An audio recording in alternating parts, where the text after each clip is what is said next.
नमस्कार शेतकरी बांधवांनो, तुम्ही पाहतात माझा आवाज हा युट्यूब चॅनल। आज 29 डिसेंबर 2025 सर्व शेतकऱ्यांना एकच प्रश्न निर्माण झालेला आहे की नमो शेतकरी महासन्मान निधी योजनेचा 8वा हप्ता कधी वितरण होणार। सोशल मीडियावर अनेक ठिकाणी हप्ता जमा झाल्याच्या बातम्या पाहायला मिळत आहेत। खरंच हप्ता जमा झाला आहे का, यामध्ये कितपत तथ्यता आहे, नेमकी नमो शेतकरी महासन्मान निधी योजनेची सद्यस्थिती काय आहे, याबद्दलच आज आपण सविस्तर जाणून घेण्याचा प्रयत्न करणार आहोत। तर शेतकरी बांधवांनो, आज दुपारच्या 12 वाजेपर्यंतच्या आलेल्या माहितीनुसार राज्य सरकारकडून अद्याप देखील अधिकृतपणे हप्ता वितरणाचे कुठलेही संकेत समोर आलेले नाहीत।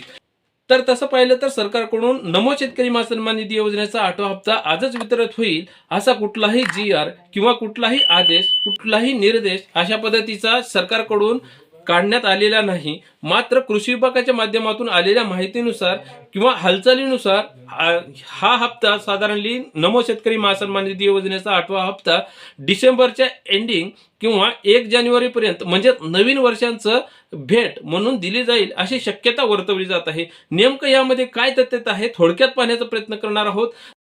तर शेतकरी बांधवांनो, प्रधानमंत्री किसान सन्मान योजनेचा कुठलाही हप्ता असो किंवा नमो शेतकरी महासन्मान निधी योजनेचा कुठलाही हप्ता वितरण करत असताना राज्य शासन व केंद्र शासनाच्या माध्यमातून एका मोठ्या कार्यक्रमाचे आयोजन केले जाते। या कार्यक्रमाच्या माध्यमातून त्या हप्त्याचे वितरण करण्यासाठी एक मोठी पंतप्रधान किंवा मुख्यमंत्र्यांच्या माध्यमातून त्या बटन दाबले जाते। एका क्लिकवर त्या हप्त्यांचे वितरण केले जाते। अशा पद्धतीचे कुठल्याही कार्यक्रमाचे आयोजन सध्या या 4 ते 8 दिवसामध्ये कुठल्याही कार्यक्रमाचे आयोजन त्यांच्या मार्फत होणार नाही अशी माहिती समोर आलेली आहे। तसे पाहिले तर आता शेतकरी बांधवांनो, नमो शेतकरी महासन्मान निधी असो किंवा प्रधानमंत्री किसान सन्मान निधी असो, या हप्त्याचे वितरण होत असताना तुमची स्टेटसची सद्यस्थिती काय आहे हे चेक करणं गरजेचं आहे। हे स्टेटस चेक करत असताना नमो शेतकरी महासन्मान निधी योजनेचा अद्याप देखील 8वा हप्ता आलेला नाही।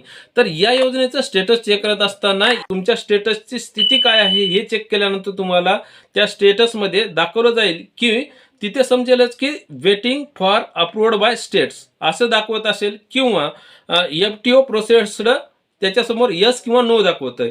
जर 2 दिवसामध्ये खात्यामध्ये पैसे येण्याची शक्यता निर्माण झाली असेल तर तिथे यस दाखवतंय, पण आता दाखवत असलेल्या आपण पाहिलेल्या माहितीनुसार ते नो दाखवत आहे। त्यामुळे अजून देखील 2 दिवसामध्ये हप्ता जमा होण्याचे कुठलेही संकेत आतापर्यंत निर्माण झाले नाहीत किंवा कुठलीही शाश्वत आतापर्यंत माहिती आपल्यापर्यंत पोहोचलेली नाही। याचा अर्थ असा होतो की येणारा हप्ता अजूनही काही 2 ते 4 दिवसाचा कालावधी लागू शकतो किंवा नवीन वर्षांच्या पहिल्या आठवड्यामध्ये नवीन वर्षांचं भेट म्हणून या सरकारकडून 2000 रुपयाची रक्कम म्हणजे नमो शेतकरी महासन्मान निधी योजनेचं 8व्या हप्त्याचे वितरण होईल अशी शक्यता वर्तवली जात आहे। ते पण कृषी विभागाच्या माध्यमाच्या हालचालीनुसार ही बातमी म्हणजे ही माहिती आपण त्यांच्या आधारावर सांगत आहोत। अधिकृतपणे कुठलीही GR किंवा कुठलाही आदेश याचा निर्माण झालेला नाही किंवा करण्यात आलेला नाही। याचाच अर्थ असा होतो की ही प्रक्रिया अद्याप देखील राज्य शासनाच्या माध्यमातून पूर्ण झालेली नाही।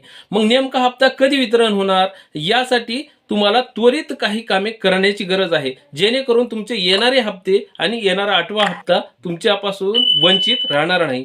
हे कामे पूर्ण करण्यासाठी KYC पूर्ण करणे गरजेचे आहे। त्याचबरोबर लँड सीडिंगचा प्रॉब्लेम जो येत आहे तो पूर्ण करण्याचे गरजेचे आहे।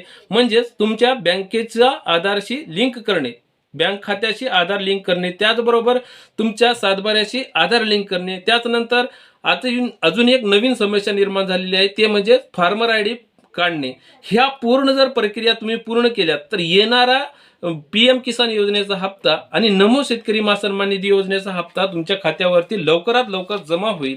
आता ही प्रक्रिया पूर्ण नाही केली तर तुम्ही जवळपास आता जी त्यांच्या माध्यमातून जी एक नवीन त्यांच्या माध्यमातून सर्वे केला जात आहे आणि विविध ठिकाणी जे बोगस पद्धतीने या योजनेचा लाभ घेत आहेत, ज्या कुटुंबामध्ये दोघांचा पती पत्नी अशा दोघांचाही समावेश आहे, त्या कुटुंबात एकालाच या योजनेमध्ये लाभ मिळणार आहे। साधारणली महाराष्ट्रातील 3 ते 4 लाख शेतकऱ्यांना यापासून वंचित ठेवण्यात आलेले आहे, यापासून बाद करण्यात आलेले आहे। यापासून जर तुम्हाला वंचित राहायचे नसेल तर ही प्रक्रिया पूर्ण करणं गरजेचे आहे। यामुळे आजची महत्त्वाची बातमी आणि विविध ठिकाणी येणाऱ्या अफवांना या बळी पडू नका आणि सरकारकडून 8वा हप्ता नेमका याच दिवशी होईल अद्याप देखील कुठल्याही प्रकारचा संकेत निर्माण झालेला नाही। प्रत्यक्षात जेव्हा हप्ता वितरण होण्याची प्रक्रिया सुरुवात होईल तेव्हा आम्ही तुम्हाला सर्वात अगोदर माझा आवाज या चॅनलच्या माध्यमातून तुम्हाला ही माहिती देण्याचा प्रयत्न करणार आहोत। तर मित्रांनो, ही माहिती तुम्हाला आवडली असल्यास व्हिडिओला लाईक आणि सबस्क्राईब करायला विसरू नका. पुन्हा भेटूयात अशाच नोंदमासह. तोपर्यंत तुमची व तुमच्या जवळची माणसांची काळजी घ्या. पुन्हा भेटूयात अशाच नोंदमासह. तोपर्यंत धन्यवाद.